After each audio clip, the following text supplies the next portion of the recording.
Hello दोस्तों, स्वागत है आपका नए इन्फॉर्मेटिव वीडियो में। जैसा कि आपको पता है कि ये एडू संस्थान के द्वारा टेस्ट सीरीज लिया गया है, तो उसी का मैं डिस्कशन से यहाँ पे लेके आया हूँ। तो अगर आप ये टेस्ट देना चाह सकते हैं तो इनसे आप डायरेक्टली बाई कर सकते हैं, नहीं तो आप यहाँ पे फिर हमारे साथ इस वीडियो में बने रहिए और देखिए। अगर एडू संस्थान वाले को भी अगर कोई दिक्कत है इस वीडियो से तो हमको कमेंट करेंगे, तो नीचे मैं वीडियो हटाने का कोशिश करूँगा। ठीक है, ये मैं एजुकेशनल पर्पज़ से बना रहा हूँ, तो उनको कोई दिक्कत नहीं होनी चाहिए, मैं हम उम्मीद करते हैं। तो पहला क्वेश्चन से हमारा दोस्तों कह रहा है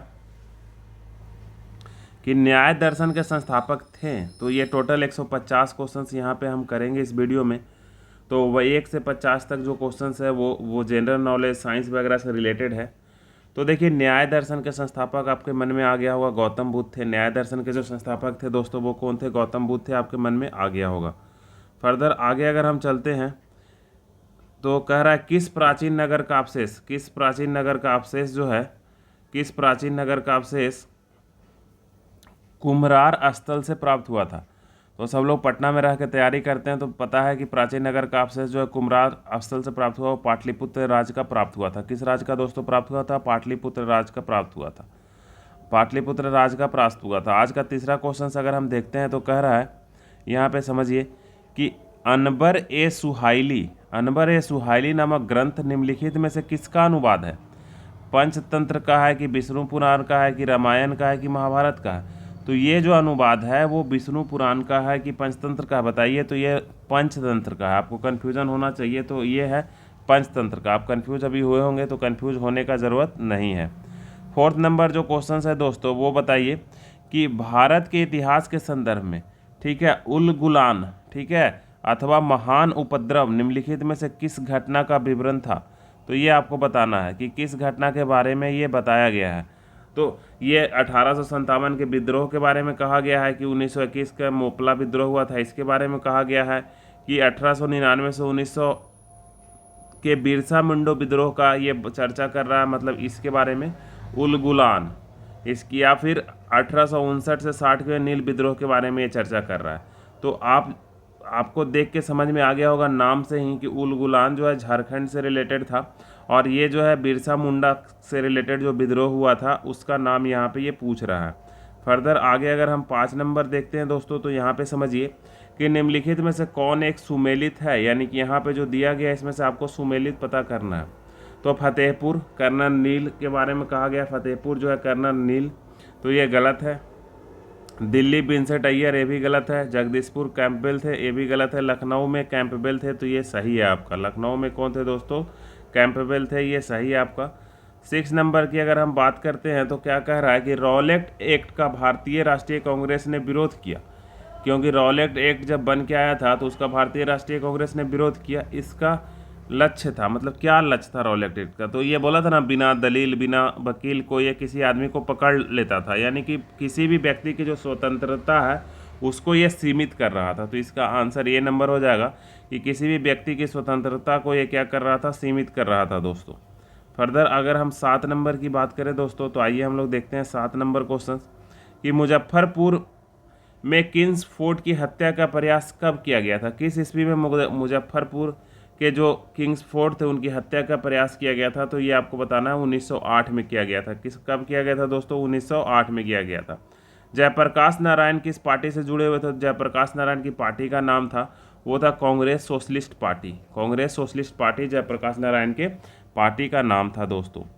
फर्दर आगे हम बात करते हैं कि किसी परितंत्र में सबसे बड़ी संख्या क्या होती है? प्राथमिक उत्पादों की संख्या होती है, प्राथमिक उपभोक्ताओं की संख्या होती है कि द्वितीयक उपभोक्ताओं की संख्या होती है, या अपघटनकर्ताओं की संख्या होती है? देखिए, किसी भी परितंत्र में जो सबसे बड़ी संख्या होती है वो प्राथमिक उत्पादकों की संख्या होती है। किसकी संख्या होती है दोस्तों? प्राथमिक उत्पादकों की संख्या होती है। 10 नंबर में अगर हम बात करें कि कह रहा है कि निम्नलिखित में से कौन सा देश ब्रिक्स का सदस्य नहीं है? ब्रिक्स, BRICS, ब्राज़ील, रसिया, इंडिया, चाइना, साउथ अफ्रीका। तो कौन सा नहीं है? श्रीलंका यहाँ पे नहीं है दोस्तों। फर्दर आगे अगर हम बात करें कि APEC, एपेक, ठीक है, का फुल फॉर्म क्या है? APEC का फुल फॉर्म क्या है? तो इसका फुल फॉर्म है Asia Pacific economic cooperation. B नंबर याद कर लीजिएगा, एशिया पैसिफिक इकोनॉमिक कोऑपरेशन। तो आप हमारे साथ, हम उम्मीद करते हैं कि आंसर आप देते हुए चल रहे होंगे। तो जैसे ही मैं क्वेश्चंस यहाँ पे लाऊं, आप पढ़ के आंसर पहले सोच लिया करूँगा, फिर मैं आंसर आपको बताऊँगा। निम्नलिखित में से कौन सा कृषि कार्य पर्यावरणीय दृष्टि से उपयुक्त है? आपको बताना है कि ये चारों में से कौन सा कृषि कार्य जो है पर्यावरण को सबसे ज़्यादा लाभ पहुंचाता है। स्थानांतरित कृषि यानी कि कुछ दिन यहाँ खेती करिए, फिर उसके बाद कुछ दिन उसके दूसरे जगह पे जाके कृषि कीजिए। या फिर कह रहा उच्च पैदावार वाली किस्मों का उत्पादन यानी कि अच्छे पैदावार वाले आपको लगाइए। या फिर कार्बनिक कृषि करिए, या कांच के घरों में उगाने वाले पौधे। तो ये ऐसे भी CO2 प्रोड्यूस करता है, ये तो ऐसे भी गलत हो गया। तो देखिए इसका जो आंसर होगा ये कार्बनिक कृषि। जब आप कार्बनिक कृषि कीजिएगा तो पर्यावरण के लिए वो क्या होगा, बहुत ही ज़्यादा अच्छा होगा। 13 की अगर हम बात करते हैं तो 13 में समझिए कि पावो क्रिस्टेसन किस वैज्ञानिक का नाम है, किसका वैज्ञानिक नाम है? बाघ का कि मेढक का? बाघ, मेढक और 2 ऑप्शन और है जो मैं आपको बताता हूँ, मोर का या बरगद का। तो इसका जो आंसर होगा, ये जो नाम है मोर का नाम है दोस्तों। किसका नाम है? मोर का ये नाम है। फिर से मैं एक बार आपको दिखाता हूँ, पावो क्रिस्टेस जो नाम है वो किसका नाम है दोस्तों? मोर का नाम है। किसका नाम है? मोर का नाम है। 14 में अगर हम बात करें कि रंग राजन समिति का किससे संबंध है, तो ये सबको पता होगा कि रंग राजन समिति जो थे वो पेट्रोलियम उत्पादों से रिलेटेड थे। रंग राजन समिति किससे रिलेटेड थे दोस्तों? तो पेट्रोलियम उत्पादों से रिलेटेड थे। ये आपको आंसर याद रखना है। नेक्स्ट वन बात करें कि हाल में ही कजाकिस्तान ने अपनी राजधानी नूर सुल्तान जो थी उसकी राजधानी उसको बदलकर कहाँ करने का फैसला किया? तो नूर सुल्तान से जब वो राजधानी जो बनी वो बनी अस्टाना। नूर सुल्तान से राजधानी कहाँ बन गई दोस्तों? अस्टाना। ये आपको याद रखना है। फर्दर अगर हम आगे बात करें,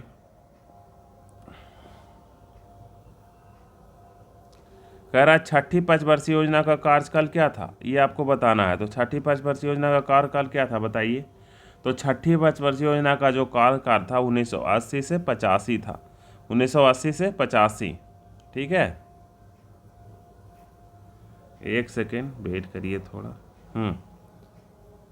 फर्दर आगे अगर हम बात करें 1980 से 85 के बाद, तो कह रहा है निम्नलिखित में से कौन मालदीव की सही स्थिति को प्रदर्शित कर रहा है? तो मालदीव की सही स्थिति कौन प्रदर्शित कर रहा है? तो देखिए ये प्यारा भारत हो गया, ये श्रीलंका हो गया, इधर अंडमान निकोबार द्वीप हो गया, और इधर लक्षद्वीप हो गया। लक्षद्वीप हो गया, अंडमान निकोबार द्वीप हो गया, ये श्रीलंका हो गया, और ये हमारा प्यारा भारत हो गया।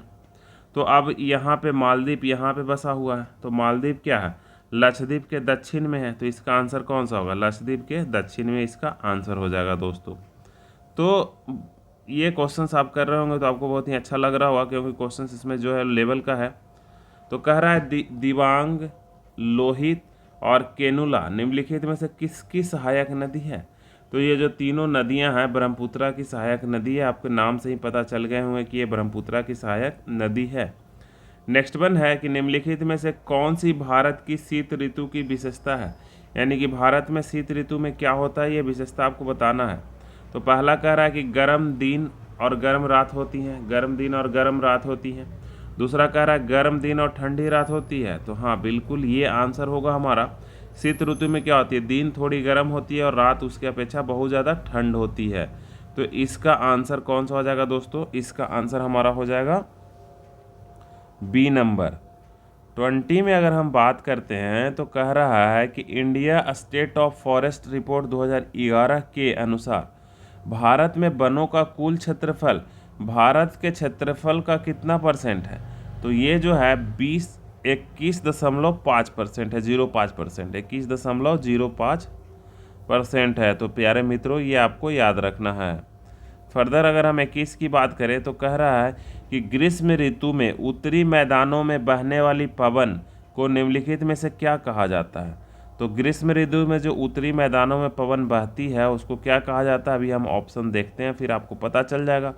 तो काल वैसाखी, व्यापारिक पवनें, तो व्यापारिक पवनें के बारे में आपको पता होगा, काल वैसाखी के बारे में पता होगा, पश्चिमी विक्षोभ के बारे में पता होगा। और जो हमारा क्वेश्चंस कह रहा था उसका आंसर क्या है? लू। क्वेश्चन जो कह रहा था उत्तरी भाग के मैदानों में जो चलती है उसको क्या बोलते हैं हम लोग? लू बोलते हैं। इसके बाद कह रहा है कि संयुक्त राज्य अमेरिका का प्रसिद्ध नगर पिट्सबर्ग निम्नलिखित में से किसके लिए प्रसिद्ध है? तो पिट्सबर्ग जो है दोस्तों इस्पात उद्योग के लिए प्रसिद्ध है। सबसे ज़्यादा जो इस्पात होती है वो पिट्सबर्ग में ही उत्पादित किया जाता है। फर्दर आगे कह रहा है हमारा क्वेश्चन कि स्थानांतरित कृषि को मैक्सिको में किस नाम से जाना जाता है। ठीक है, तो स्थानांतरित कृषि को मैक्सिको में मिल्पा कहा जाता है। क्या कहा जाता है? मिल्पा। फर्दर आगे देखिए, निम्नलिखित में से कौन सा एक अननवीकरणीय ऊर्जा का साधन है जिनको रिन्यू हम लोग नॉन रिन्यूएबल कहते हैं, सॉरी अननवीकरणीय, जिसको हम लोग मतलब रिन्यू कर सके। तो कोयला नॉन रिन्यूएबल है, प्राकृतिक भी अनरिन्यूएबल है, मतलब इसको रिन्यू नहीं, यहाँ भी ना में पूछा, यहाँ भी ना में पूछा, मतलब निगेटिव सेंस में क्वेश्चन पूछ रहा है, इसलिए आपको कंफ्यूज नहीं होना। जब कभी भी क्वेश्चंस निगेटिव सेंस में आना है तो आपको बी अलर्ट हो जाना है। तो यहाँ पे क्या आंसर होगा? जल जो है अनवकरणीय ऊर्जा का उदाहरण नहीं है, मतलब जल जो है एक नवीकरणीय ऊर्जा है। तो यहाँ पे निगेटिव सेक्शन में क्वेश्चंस पूछ के हमको भी थोड़ा कंफ्यूज कर दिया था, तो आप भी थोड़ा कंफ्यूज हुए होंगे, हम उम्मीद ऐसा करते हैं। कह रहा है सामाजिक क्रिया का सिद्धांत किसने दिया था? तो सामाजिक क्रिया का जो सिद्धांत है दोस्तों वो एडम स्मिथ ने दिया था। फर्दर आगे कह रहा है कि सामाजिक उद्देश्य का अर्थ क्या होता है, ये आपको बताना है। तो कह रहा है सामाजिक उद्देश्य का क्या अर्थ है। एक क्वेश्चन ऑप्शन और हम दिखा देते हैं आपको। सामाजिक उद्देश्य का क्या अर्थ है ये बताना है। तो यहाँ पे पहला कह रहा सामाजिक और नागरिकता की भावना का विकास करना, सामाजिक समारोह में भाग लेने की रुचि को जारी करना, तो ये तो ऐसे ही गलत हो गया। सामाजिक लेख लिखने की योग्यता, ये भी गलत हो गया। अपने समाज को राष्ट्र को इस सर्वे पर, ये भी गलत। तो पहला इसका आंसर है। तो ये थोड़ा कहीं से रट के नहीं जाना, आपको कॉमन सेंस लगा के ये आंसर करना था। 27 अगर हम बात करते हैं, एंकर शब्दावली का उपयोग किस खेल में किया जाता है? तो एंकर शब्द की जो है शब्दावली का उपयोग वो रिले रेस में किया जाता है। किस दोस्त में? रिले रेस में किया जाता है। यूटोपिया का लेखक कौन था? तो यूटोपिया के जो लेखक थे आप बताइए कौन थे? थॉमस मोरो। थॉमस मोर जो थे वो यूटोपिया के लेखक थे। उसके बाद हम आगे 29 में बात करें तो भारत का वाटरमैन किन्हें कहा जाता है? तो भारत का वाटरमैन सबको पता होगा, राजेंद्र सिंह को भारत का वाटरमैन कहा जाता है। श्रेयसी सिंह जो है कौन सी खेल खेलती है? तो आपको पता होगा श्रेयसी सिंह निशानेबाजी खेल खेलती हैं दोस्तों। कह रहा पृथ्वी पर जीवन की उत्पत्ति कब हुई थी? तो पृथ्वी पर जीवन की उत्पत्ति आज से लगभग 3.8 बिलियन वर्ष पूर्व हुई थी। कब हुई थी? 3.8 वर्ष पूर्व हुई थी। इसके बाद कह रहा रोजर फेडरर किससे संबंधित है? तो आप समझिए जो अपना रेजर ब्लेड लाते हैं ना वो स्विट्जरलैंड से लाते हैं। रेजर ब्लेड आप जो खरीदते हैं, रोजर को रेजर समझिए, रेजर ब्लेड खरीदते हैं आप स्विट्जरलैंड से खरीदते हैं। Sorry for noise. फर्दर आगे कह रहा है कि सतत विकास पर विश्व शिखर सम्मेलन 2002 कहाँ हुआ था? तो 2002 का जो सम्मेलन हुआ था वो जोहानसबर्ग में हुआ था। तो सी नंबर इसका आंसर हो जाएगा दोस्तों। सी नंबर क्या हो जाएगा? आंसर हो जाएगा। फर्दर आगे अगर हम बात करें तो कह रहा है कि दिसंबर 2001 को पेटा इंडिया 2021 ने किसे क्या करा था? अपना पर्सन ऑफ द ईयर को चुना था। तो ये आलिया भट्ट, महेश भट्ट की बेटी आलिया भट्ट को चुना गया था।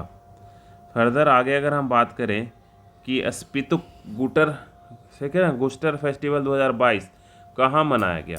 तो ये जो फेस्टिवल मनाया गया था दोस्तों वो लद्दाख में मनाया गया था। कहाँ मनाया गया था? लद्दाख। फर्दर आगे अगर हम बात करते हैं, अप्रैल 2022 में किस राज्य सरकार ने गुरुजी स्टूडेंट क्रेडिट कार्ड किसने शुरू किया था? तो गुरुजी स्टूडेंट क्रेडिट कार्ड शुरू किसने करा था? तो ये झारखंड ने करा था। ठीक है, अब ऐसा आप समझिए कि शिबू सोरेन को वहाँ पे गुरुजी कहते हैं। हेमंत सोरेन के जो पिताजी हैं शिबू सोरेन, जैसे झारखंड के अभी मुख्यमंत्री हेमंत सोरेन हैं, उनके पिता का नाम क्या है? हेमंत सोरेन के पिता का नाम है शिबू सोरेन, जिन्होंने झारखंड का फॉर्मेशन में बहुत बड़ी लड़ाइयाँ लड़ी थी। तो इसको क्या करा था? उन्हीं के नाम पे वो गुरुजी स्टूडेंट क्रेडिट कार्ड, ये बिहार के तर्ज पे शुरू किया गया मुख्यमंत्री स्टूडेंट क्रेडिट कार्ड से, हमको लगता है प्रेरित होकर ये योजना शुरू की गई है। अब कह रहा है प्रतिवर्ष विश्व तंबाकू निषेध दिवस कब मनाया जाता है? तो तंबाकू आपको कब नहीं खाना है? 31 मई को नहीं खाना है। ठीक है, 31 मई को आपको तंबाकू नहीं खाना है। फर्दर आगे अगर हम बात करें दोस्तों, तो तंबाकू खाने वाले क्वेश्चंस के बाद अब हम पृथ्वी दिवस की तरफ बढ़ जाते हैं। तो 22 अप्रैल 2022 को जो पृथ्वी दिवस मनाया गया इस साल, उसका थीम क्या था? तो थीम था invest in our planet. Theme क्या था दोस्तों? बड़ा ही मज़ेदार थीम था, इन्वेस्ट इन आवर प्लैनेट। अब ये भी बड़ा मज़ेदार क्वेश्चन है, ब्रिक्स क्वेश्चंस का दूसरा। 13वां ब्रिक्स सम्मेलन की अध्यक्षता किसने करी थी? रामनाथ कोविंद साहब ने, नरेंद्र मोदी साहब ने, एस जयशंकर साहब या नितिन गडकरी? तो नितिन गडकरी तो ऐसे ही गलत हो गया। अब ये तीनों में राष्ट्रपति तो उसमें जाते ही नहीं है ब्रिक्स सम्मेलन में, मतलब उनका इंपॉर्टेंट रोल है नहीं ब्रिक्स सम्मेलन में, क्योंकि भारत में जो भी इंपॉर्टेंट रोल है वो प्रधानमंत्री के पास है। तो अब तुक्का आपको लेना भी था तो ये दोनों पे लेना था। ऐसे इसका आंसर कौन सा है? नरेंद्र मोदी, हमारे प्रधानमंत्री। नेक्स्ट वन क्वेश्चन है कि स्वामी ब्रह्मानंद पुरस्कार 2021 किसे सम्मानित किया गया? तो स्वामी ब्रह्मानंद पुरस्कार 2021 जो है आनंद कुमार को दिया गया। किसको दिया गया दोस्तों? आनंद कुमार को दिया गया। इसके बाद एंड्रू साइमंड्स जो क्रिकेटर थे, ये सबके जवान पे आपको पता होगा, ऑस्ट्रेलिया, ज़्यादा बताने का ज़रूरत नहीं, ये इनका क्या हो गया, अभी अभी निधन हो गया। फर्दर आगे अगर हम बात करें कि भारत का पहला पशु स्वास्थ्य शिखर सम्मेलन कहाँ आयोजित किया गया था, तो पशु शिखर सम्मेलन जो अब आयोजित किया गया वो नई दिल्ली में आयोजित किया गया। कहाँ आयोजित किया गया? नई दिल्ली में। फर्दर 43 की हम बात करें तो ये 43वां जो क्वेश्चन है, संविधान निर्मात्री परिषद में झंडा समिति का अध्यक्ष, बड़ा ही अच्छा मज़ेदार क्वेश्चन है कि झंडा समिति के अध्यक्ष किसको पूछा गया था? तो बहुत लोगों को लग रहा होगा कि JB कृपलानी इसका आंसर लगाइएगा, लेकिन गलत हो जाएगा। झंडा समिति के अध्यक्ष जो थे डॉक्टर राजेंद्र प्रसाद साहब थे। फर्दर आगे अगर हम बोलते हैं कि भारत में संघवाद की पद्धति किस पे आधारित है, यानी कि भारत में संघवाद कहाँ से लिया गया है? तो कनाडा। नीति निर्देशक तत्व आयरलैंड से लिया गया है। नेक्स्ट वन है, निम्नलिखित में से कौन से कथन को सही है? भारत संविधान अध्यात्मक है। तो भारत का संविधान अध्यात्मक है नहीं, भारत का संविधान नहीं अध्यात्मक नहीं है। तो कैसा है? भारत का एक नाम मात्र का राजतंत्र है। तो नहीं, भारत में राजतंत्र भी नहीं है। भारत एक कुलीन तंत्र है। तो नहीं, ये भी नहीं है। कह रहा है भारत एक संसाधनात्मक तंत्र है। तो हाँ, ये है इसका सही वाला आंसर। 46 में अगर हम बात करें दोस्तों, तो कह रहा है भारतीय संविधान में स्वतंत्रता का अधिकार 4 अनुच्छेद में प्राप्त किया गया। वो कहाँ से कहाँ तक है? तो अनुच्छेद 19 से 22 तक है। स्वतंत्रता का जो अधिकार है वो 19 से शुरू ही होता है, और प्रेस की स्वतंत्रता 19 की ए में दिया हुआ है। फर्दर आगे अगर हम बात करें 47 में, तो किस देश में दोहरी नागरिकता की व्यवस्था है? तो संयुक्त राज्य अमेरिका में दोहरी नागरिकता की व्यवस्था है। फर्दर आगे अगर हम बात करें कि दिल्ली क्या है, एक राज्य है, एक केंद्र शासित प्रदेश है। तो दिल्ली क्या है दोस्तों? एक केंद्र शासित प्रदेश है।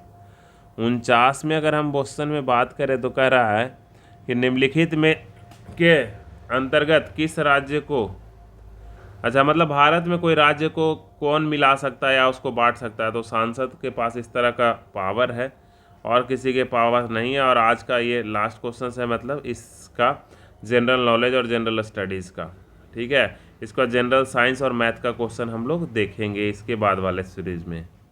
कह रहा भारत शासन द्वारा राजकीय चिन्ह कब से अपनाया गया था? तो 26 जनवरी 1950 को राजकीय चिन्ह अपनाया गया था दोस्तों। अब हम लोग क्वेश्चंस पे आ जाते हैं, एक एक करके क्वेश्चंस देखते हैं। एक नौका स्थिर जल में चलती है, तो क्वेश्चन थोड़ा छोटा कर लेते हैं ताकि आपको दिखना पड़े। चलिए दोस्तों, तो हम लोग मैथ का आज पहला क्वेश्चन देखते हैं कि कैसे क्या होगा यहाँ पे। तो आइए हम लोग बात करते हैं। तो कह रहा है एक नौका स्थिर जल में 13 किलोमीटर प्रति घंटा के हिसाब से चल रहा है। एक नौका क्या कर रहा है? 13 किलोमीटर प्रति घंटा के हिसाब से चल रहा है, ठीक है। एक नौका क्या कर रहा है? 13 किलोमीटर प्रति घंटा के हिसाब से चल रहा है, ठीक है। तो आगे हम लोग बात कर रहा है, तो देखिए यहाँ पे क्वेश्चन आपको थोड़ा समझने वाला है कि नौका का जो चाल है स्थिर जल में, तो भी जो है हम लोग नौका का मान लेते हैं क्या है? 13 किलोमीटर पर आवर है। तो ये 13 हो गया। आगे कह रहा है कि चल सकता है यदि समान दिशा में धारा की गति क्या है? समान दिशा में धारा की गति 4 किलोमीटर है। यानी कि ये जो इधर अगर मान लो कि नदी बह रही है तो ये 4 kmph से चल रहा है। तो अब कह रहा है कि नौका विपरीत दिशा में 63 किलोमीटर की गति से चलता है। तो विपरीत दिशा में उसका चाल कितना हो जाएगा बताइए? तो 63 किलोमीटर चल रहा है, तो दूरी बराबर चाल, तो 4 कितना हो जाएगा? 13 में से 4 क्या करना पड़ेगा? घटाना पड़ेगा। तो 13 में से 4 क्या कर दिए? घटा दिए, इंटू टाइम टी। तो ये कितना हो जाएगा? 9। तो 9 सत्ते 63, यानी कि टाइम कितना लग रहा है, 7 घंटा टाइम लग रहा है दोस्तों। टाइम कितना लग रहा है, 7 घंटा लग रहा है। 51 के बाद अगर हम 52 की बात करें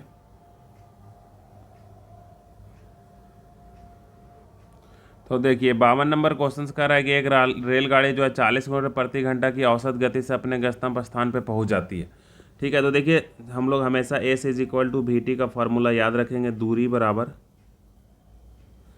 चाल गुना समय। हम पूरे मैथमेटिक्स में बस यही फार्मूला यूज करते हैं। तो कह रहा है एक रेलगाड़ी 40 किलोमीटर की औसत चाल से अपने गंतव्य स्थान तक पहुंच जाती है। तो दूरी इज इक्वल टू एक्स मान लेते हैं, टाइम क्या दिया हुआ है 40, समय भी हम टी मान लेते हैं। अब कह रहा है यदि वह 35 किलोमीटर घंटा से चले, यानी कि अबर चाल कितना हो गया 35, तो कह रहा वह 15 मिनट देर से पहुंची, यानी कि पहले जितना टाइम ले रही थी उससे 15 मिनट ज़्यादा, मतलब 1/4 ज़्यादा टाइम ले रही है। और अभी भी समय कितना ले रही है, दूरी एस ही ले रही है। तो अब ये दोनों को जब आप इधर भी ये भी दूरी है, ये भी दूरी है, दोनों दूरी क्या है बराबर है, तो दोनों को सोल्व करना पड़ेगा। तो 40 टी इज इक्वल टू कितना हो जाएगा 35 इंटू टी प्लस 1/4, इतना टाइम उसका ज़्यादा लग गया। तो ये काट लीजिए 5 से 7 बार में और ये 8 बार में, यानी कि 8 टी इज इक्वल टू कितना हो जाएगा 60 टी प्लस 7/4 हो जाएगा, यानी कि टी इज इक्वल टू कितना हो गया 7/4। तो दूरी निकालने के लिए ये टी को क्या करिए, दूरी निकालने के लिए इस टी को आपको करना क्या है, तो इस टी को पहले वाले समीकरण में रख दीजिए। तो सब दूरी बराबर क्या हो गया चाल, और समय कितना आया 7/4, तो इसको 10 बार में काट दीजिएगा तो दूरी कितना हो गया 70, इसका आंसर हो गया। दूरी क्या हो गया 70, इसका आंसर हो गया दोस्तों। फर्दर आगे क्वेश्चन जो कह रहा है वो 53 नंबर है। देखिए कि ये दिसवन इसको x+2 से पूरा विभाज्य हो जाता है। तो जब कभी भी कोई संख्या अगर विभाज्य हो जाती है तो वो संख्या में अगर x का वैल्यू देते हैं तो वो किसके बराबर होता है, 2 के बराबर होता है, 0 के बराबर होता है। तो x+2 से भागा ला रहा है तो x+2 को भागा दे दीजिए, तो यानी कि यहाँ पे x बराबर -2, यानी कि यहाँ x की वैल्यू अगर इसमें सब जगह -2 रखते हैं तो ये किसके बराबर हो जाएगा, 0 के बराबर हो जाएगा। रिमाइंडर थ्योरम 9th में पढ़ना है, यानी -2 का क्यूब प्लस 6 इंटू -2 का square plus 4 into -2 plus k किसके बराबर होना चाहिए, 0 के बराबर। तो ये हो जाएगा -8, ये कितना हो जाएगा +24 -8 प्लस k बराबर 0, यानी कि यहाँ पे ये सब आप सोल्व कीजिएगा तो +8 plus k is equal to 0, तो k बराबर -8 आपका आंसर हो जाएगा। ठीक है, 53 का -8 आंसर। तो बड़ा ही आसान सा क्वेश्चन था, इसमें आपको कोई कंफ्यूज होने का ज़रूरत नहीं था। 54 नंबर क्वेश्चन देखिए कह रहा है कि a+b का वैल्यू 5 दिया हुआ है। a+b का वैल्यू क्या दिया हुआ है, 5 दिया हुआ है। ठीक है, मान लेते हैं a+b का वैल्यू उन्होंने 5 दे रखा है। ठीक है, और a इंटू बी का वैल्यू कितना दे रखा है 6, तो ये 3 इंटू 2 हो सकता है, और क्या हो सकता है 1 इंटू 6 भी हो सकता है। दो ही चीज़ तो हो सकता है, और कुछ हो रहा है 6 बनने का नहीं। तो एक बार हम मान लो कि ये वाला लेते हैं पेयर, तो ये वाला पेयर तो गलत हो जाएगा, 6 एक साथ हो गया, तो 3 2 का पेयर ही होगा।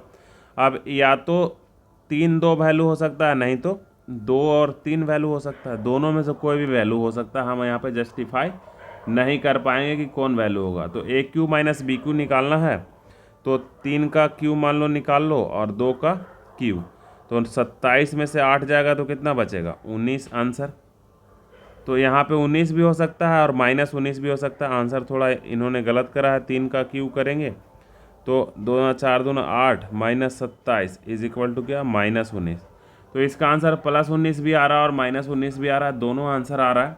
ये आपको ध्यान देने वाली बात है कि कौन सा आंसर आप कंसीडर करते हैं। तो हमारे हिसाब से इसका प्लस वाला ही आंसर होगा। डिटेल्स जिसको पता होगा वो नीचे कमेंट करिएगा।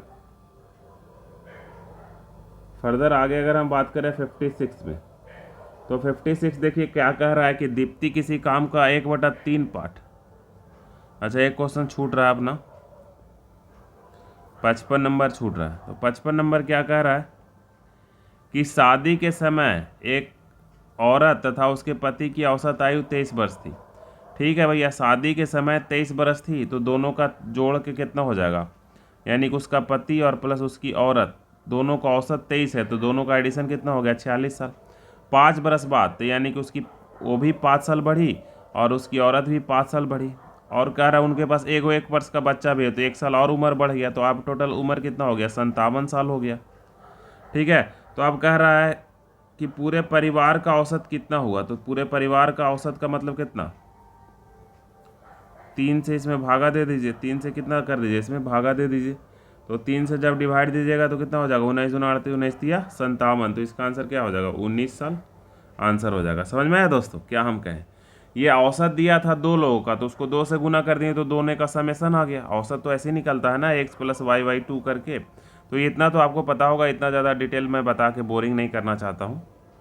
तो कह रहा है कि दीप्ति किसी काम का 1/3 भाग 5 दिनों में करती है, तो दीप्ति करेगी कितना दिन में, तो यहाँ मल्टीप्लाई हो जाएगा, यानी कि दीप्ति किसी काम को कितना दिन में कर रही है, 15 दिन में। ये 3 से कट जाएगा 5 बार में। तो विनोद किसी काम को कितने दिन में कर रहा है, 25 दिन में, है ना। ऐसा आप समझिए ना, 3/5 काम बराबर 15 दिया हुआ है, तो 3 से 5 बार में कट जाएगा। तो यहाँ कितना बचेगा, 1 काम। तो 1 काम बराबर कितना हो जाएगा, 25 दिन। तो आपको एक ही काम से तो मतलब है ना, आपको कितने काम से मतलब है, 1 काम से आपको मतलब है, और कुछ से मतलब है क्या, नहीं। तो हमको बस 1 काम से मतलब है, इसलिए हम 1 काम का निकाल रहे हैं। फर्दर आगे अगर हम बात करें,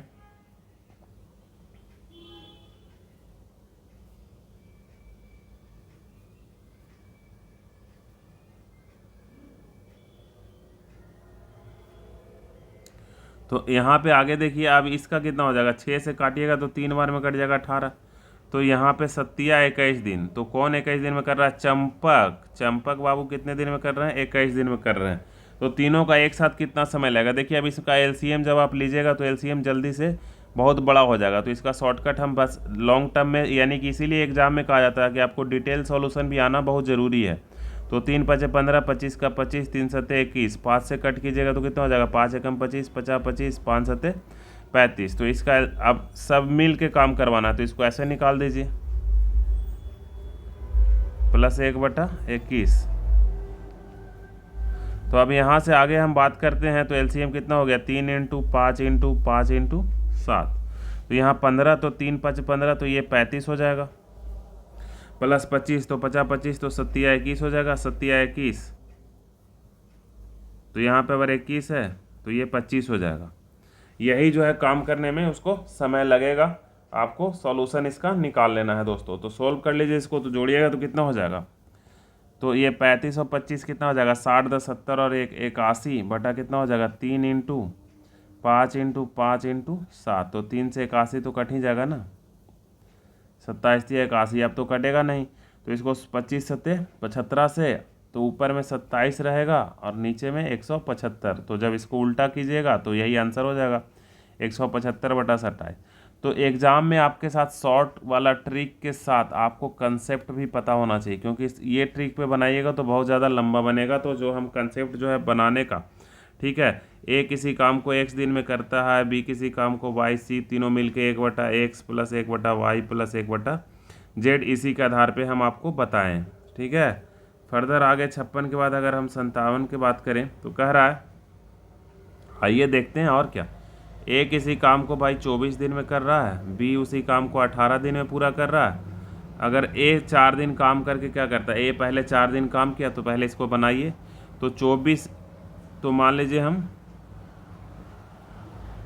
72 काम करवाना चाहते हैं, तो ए एक दिन में कितना काम कर रहा होगा, 24 दूनी 48, 4 × 3 = 72, और बी कितना काम कर रहा होगा, 4 काम कर रहा होगा, तभी तो ये 18 दिन ले रहा होगा, ठीक है। अब आगे क्या कह रहा है, ए 4 दिन काम करने के बाद काम छोड़ देता है, तो शेष काम बी पूरा करता है। तो ए 4 दिन में काम कितना किया होगा भाई, 12 को काम किया होगा। तो टोटल 72 काम करना था, इसमें से 12 काम ए कर चुका है, अब 60 काम करना है। बी एक दिन में 4 काम करता है, तो टोटल 15 दिन में उड़ा देगा काम को। बस यही शॉर्टकट आंसर है, ठीक है। फर्दर अगर आगे हम बात करें दोस्त हमारे भाइयों, तो ये भी बड़ा मज़ेदार क्वेश्चन है। 59 कह रहा है कि x और y 2 टंकी है, एक तो 24 मिनट में भर देती है और दूसरी 32 मिनट में भर सकती है, ठीक है। तो भर दे 32 मिनट है। कह रहा है तदनुसार दोनों नलिका एक साथ खोल दी जाती है, दोनों नल को क्या कर जाता है, एक साथ खोल दिया जाता है। तो अब देखिए यहाँ पे क्या कह रहा है कि x 24 मिनट में भर सकता है और b जो है 32 मिनट में भर सकता है, ठीक है। मान लिए हम भर रहा है दोनों, तो उससे अब आगे क्या कह रहा है कि y को कितने मिनट बाद बंद कर दिया जाए। क्वेश्चन यहाँ दिखाते हैं, रुकिए आपको। तो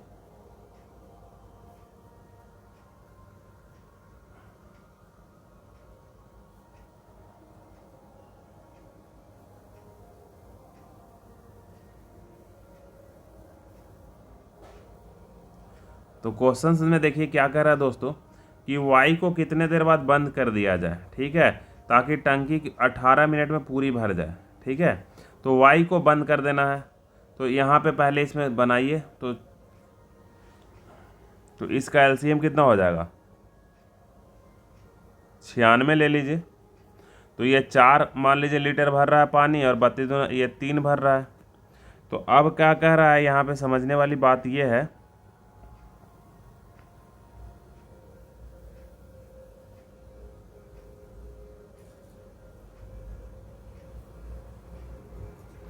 तो कह रहा है वाई को कितने देर बाद बंद कर दिया है ताकि टंकी 18 मिनट में पूरी भर जाए।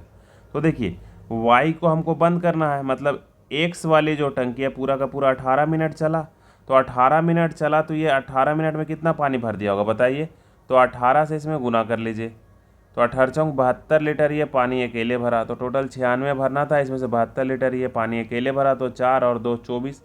अब 24 को 3 से डिवाइड दे दीजिए, क्योंकि 24 लीटर ही तो जो बचा वाई वो भरा था, इतने के बाद बंद कर दिया गया था, तो 8 बार में कट जाएगा, यानी कि ये 8 मिनट बाद इसको बंद कर दिया गया था। कितने मिनट बाद बंद कर दिया गया था दोस्तों, 8 मिनट बाद बंद।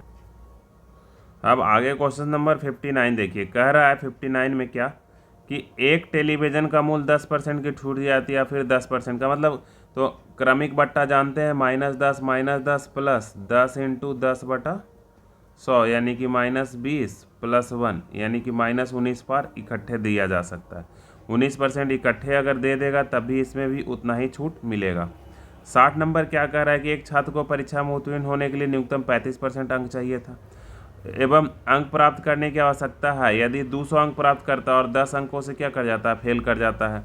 तो कह रहा अधिकतम अंक कितना था, x था। तो मान लीजिए अधिकतम अंक x था, x इंटू उसको कितना लाना था, 35/100 लाना था, इतना ही लाया ना, प्लस 10 अंक किससे क्या कर गया, वो अनुत्तीर्ण हो गया, तो इसमें से 10 इसको और जोड़ दीजिए, तो और 200 के बराबर ये हो गया, कितने के बराबर हो गया, 200 के बराबर हो गया। इसको सोल्व कर लीजिए, आंसर आ जाएगा,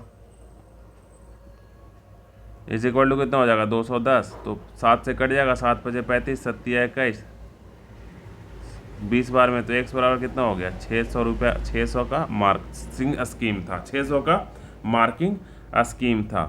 फर्दर आगे अगर हम बात करें दोस्तों 61 नंबर में, तो क्या कह रहा है, ए और बी दो पात्र है, ए भी पात्र है और बी पात्र है। ए में कह रहा है 5:2 के अनुपात में क्या है, स्प्रिट और पानी है, स्प्रिट और पानी है, और बी में 3:4 के अनुपात में स्प्रिट और पानी है।